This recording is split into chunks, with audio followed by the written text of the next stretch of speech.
Berapa banyak orang yang ingin hidup pada hari ini, tapi kemarin sore malaikat maut sudah mencabut nyawanya. Hari ini dia tidak lagi bisa hadir sholat Jumat. Dan andailah umur bisa ditambah, mereka amat sangat ingin ada bersama kita hari ini. Berapa banyak pula orang yang hari ini, jam ini sehat walafiat, tapi ada yang dicabut Allah dari dalam badannya. Ruhnya masih bersemayam dalam jasad, tapi yang dicabut adalah nikmat iman dan Islam. Tak ada lagi rasa takutnya kepada Allah, sehingga meninggalkan sholat Jumat ringan saja, seperti meninggalkan sandal di tepi jalan. Tak ada sedikit pun khawatirnya terkena azab kubur, tak ada takutnya pada azab neraka.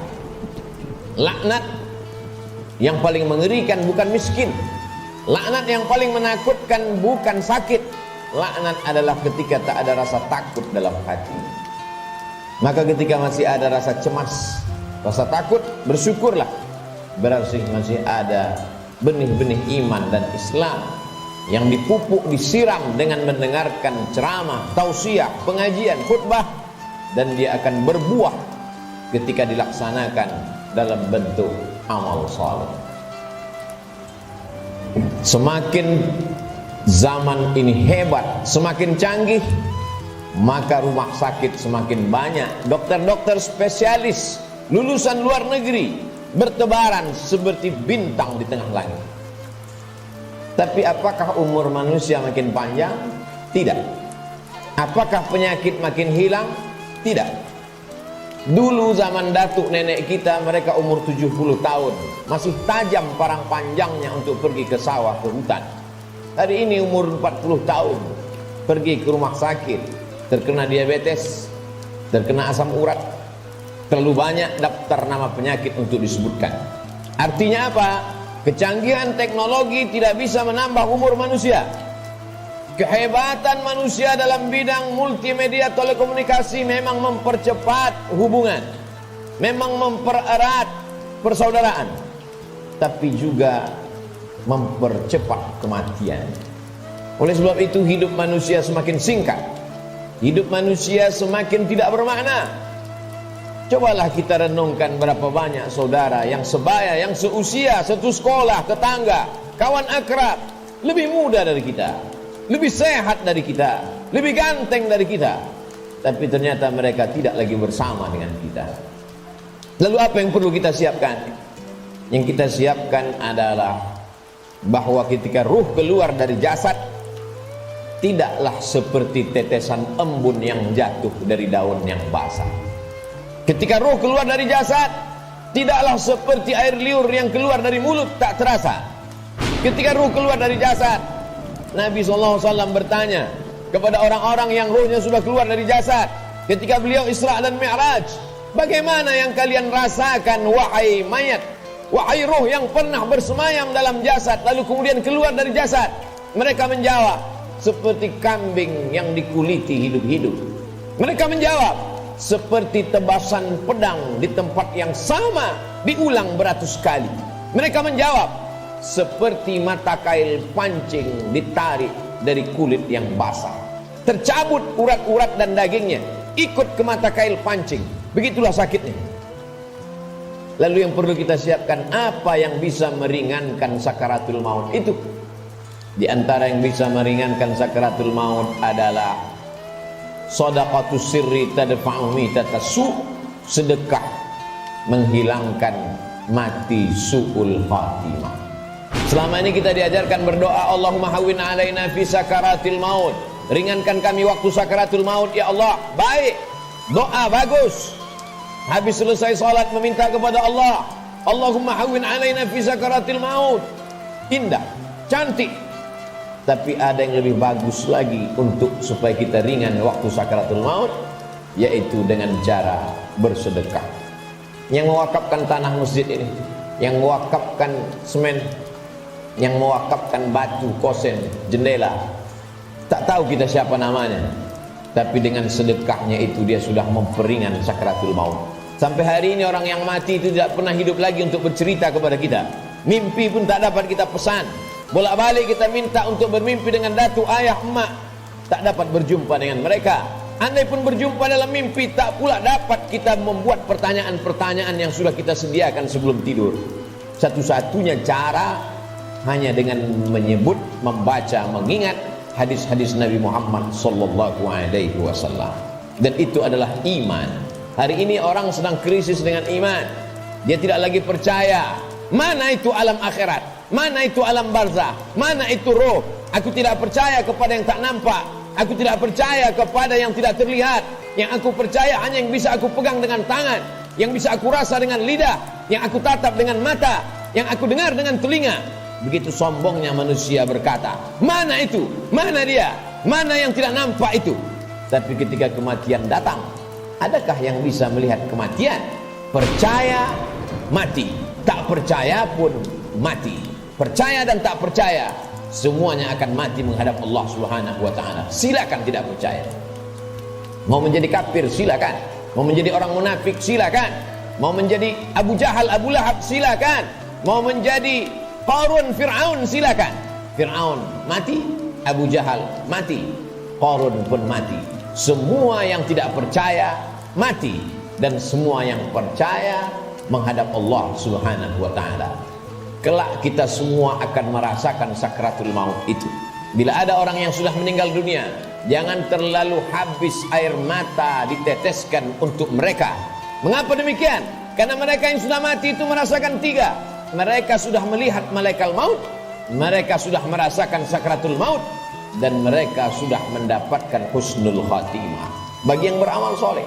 Adapun yang larut dalam kesedihan, menangis sampai tak bertepi, sesungguhnya engkau termasuk orang-orang yang mubazir.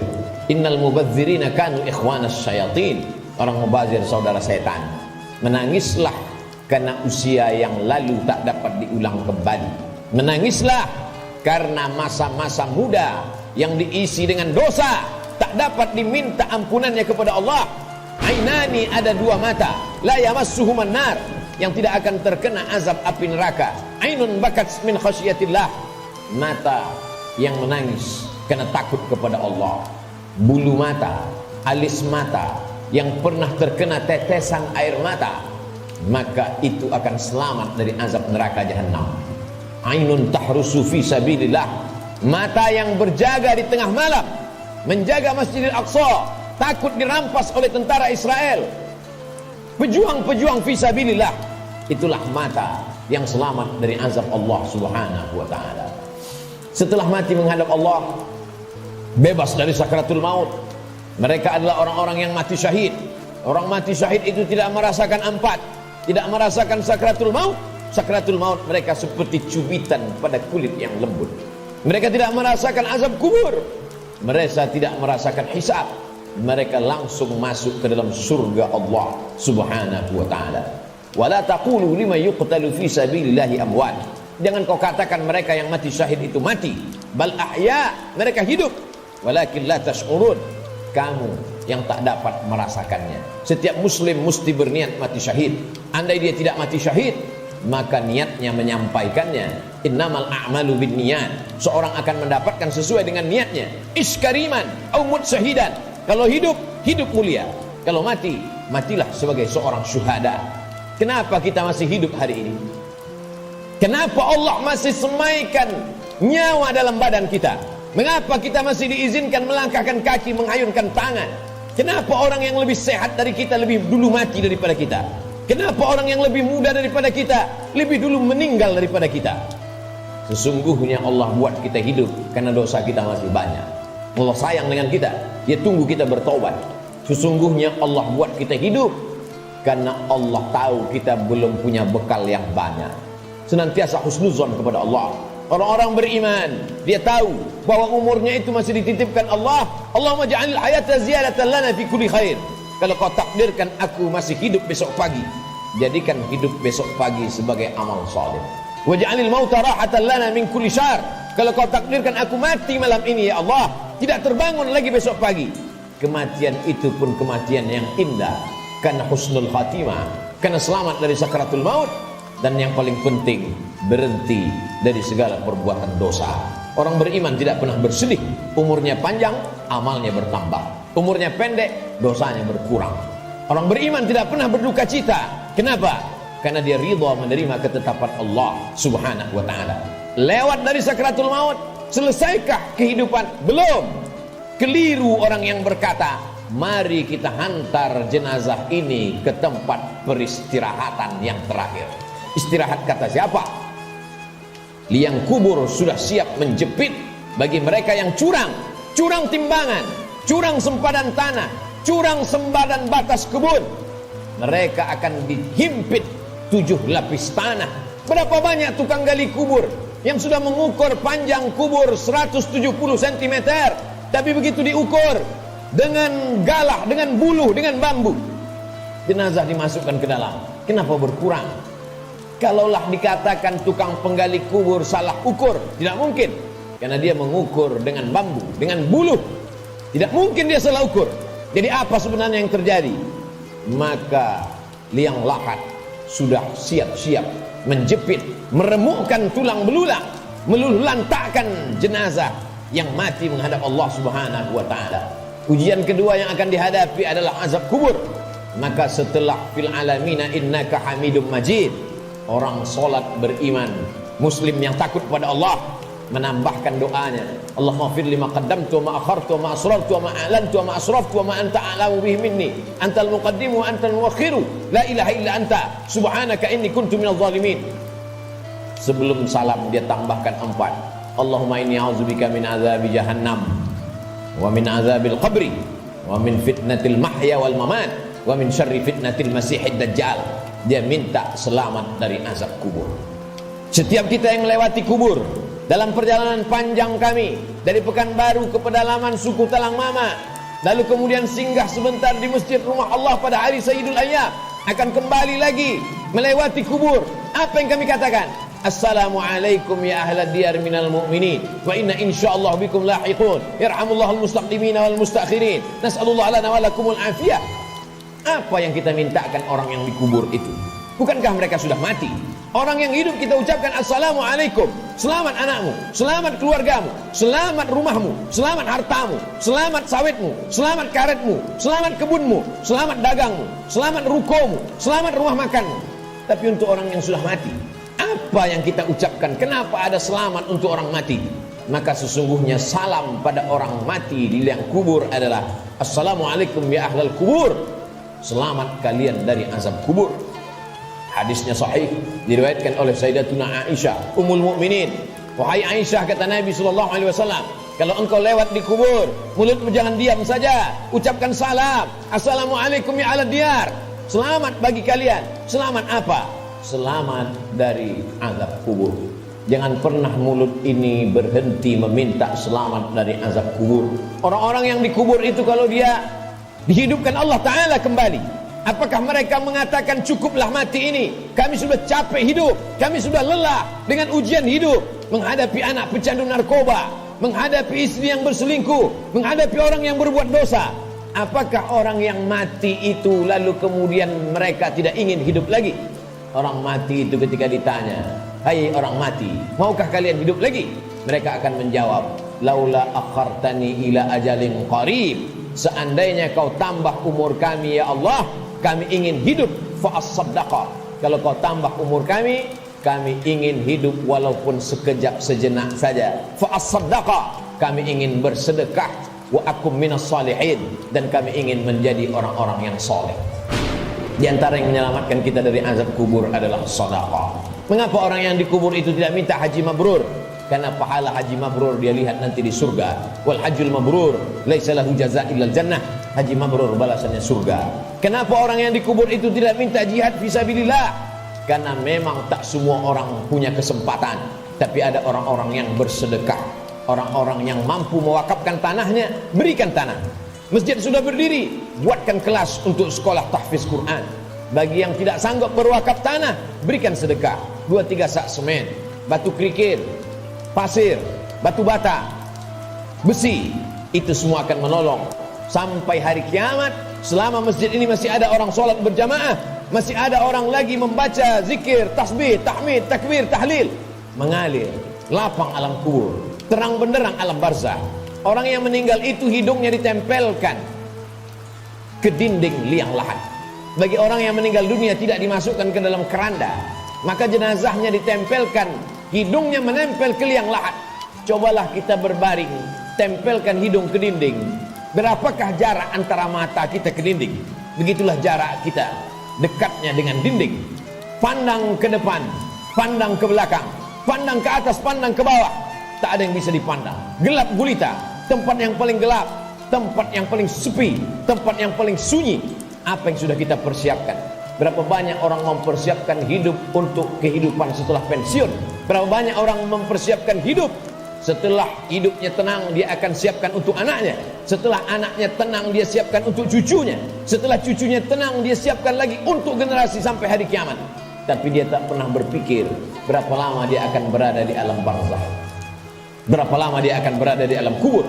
Orang yang meninggal tahun 1000, hari ini sudah 2021, berarti 1021 tahun dia sudah berada di alam kubur. Orang pensiun umur 58, 56, maka dia hanya mempersiapkan 63 tahun, 5 tahun, 4 tahun, 7 tahun. Kalaupun berlebih 10 tahun, apa yang sudah dia persiapkan untuk berada di alam kubur? Rumah yang besar akan tinggal, kebun yang luas akan tinggal, kendaraan yang mahal akan tinggal, diambil oleh ahli waris, mereka bagi-bagikan. Kalau mereka soleh, mereka akan mengundang anak yatim, fakir miskin bersedekah. Mereka bayarkan sekolah anak yatim, anak duafa tidak mampu. Tapi kalau tidak, maka apa yang sudah kita sedekahkan, itu saja yang akan kita bawa menghadap Allah Subhanahu wa ta'ala. Sampai akhirnya datanglah hari kiamat, diledakkan lautan naik ke darat. Idza sama'un fatarat, langit terbelah. Wa idzal kawakibun tasarat, planet-planet bertabrakan. Wa idzal biharu fujirat, lautan meledak naik ke darat. Wa idzal quburu bu'sirat, semua yang dikubur dibangkitkan. Alimat nafsum ma qaddamat wa akhar. Ketika itulah baru orang semua sadar bahwa hidup hanya mimpi. Mimpi jadi orang kaya, mimpi jadi penguasa, mimpi jadi orang yang dihormati dan dimuliakan, mimpi menjadi ustadz dan ulama. Yang kekal abadi hanyalah amal-amal soleh semata. Saat itulah dia akan menghadap Allah Subhanahu wa ta'ala. Isma syi'ta, hidup sesuka hatimu, fa innaka mayyit, karena sesungguhnya kau akan menjadi mayat. Sampai masanya ditiupkan sangkakala, manusia berada di alam barzah. Setelah itu dia berdiri di padang mahsyar. Saat itu tidak ada siapapun yang bisa menolong. Yauma yafirrul mar'u min akhihi, saudara kandung pun akan lari dari saudaranya. Wa ummihi wa abihi, ibu akan lari dari anaknya, anak lari dari ibu kandungnya. Wa sahibatihi wa bani, suami akan lari dari istri, istri melarikan diri dari suami. Anak-anak tak bisa menolong ayah, ibu tak bisa menolong anak. Likulli imri'in minhum yawma idzin sya'nun yughni, setiap orang hanya akan mementingkan dirinya sendiri. Apa yang kita tanam hari ini, itulah yang akan kita tuai. Tangan mencincang, bahu memikul. Sedangkan padi yang kita tanam belum tentu akan kita panen padi. Tumbuh juga rumput-rumput liar. Konon lagilah rumput betul-betul yang kita tanam. Jangan pernah bermimpi akan menuai padi. Inna awwala ma yuhasabu bihil abdu yaumal qiyamati as-shalah. Yang pertama kali dihitung, dihisab dari amal adalah salat. Sebanyak apapun zikir kita, sebanyak apapun sedekah kita, kalau tidak ada tempat bergantungnya salat, maka tidak bernilai di hadapan Allah. Idza salahat salahal amalu kulluh, kalau salatmu baik, maka baiklah amalmu. Wa idza fasadat fasadal amalu kulluh, kalau salatmu rusak, maka rusaklah seluruh amalmu. As-salatu imaduddin, salat adalah tiang agama. Hari ini masih ada anak-anak muda yang sholat ke masjid, nikmat besar bagi orang tuanya. Tapi ada orang tua yang tak sholat, musibah besar bagi umat. Sholat menjadi salah satu pesan Nabi sebelum dia meninggal. As-salah, as-salah. Sholat, pesan Abu Bakar ketika pertama kali menjadi khalifah. Qumu ila salatikum yarhamkumullah. Yang sholat mati, yang tak sholat pun mati. Orang Islam tetap ada fardu kifayah untuk melaksanakan sholat jenazah. Isma syi'ta, hidup sesuka hatimu, fa innaka mayyit, karena sesungguhnya kau akan menjadi mayat.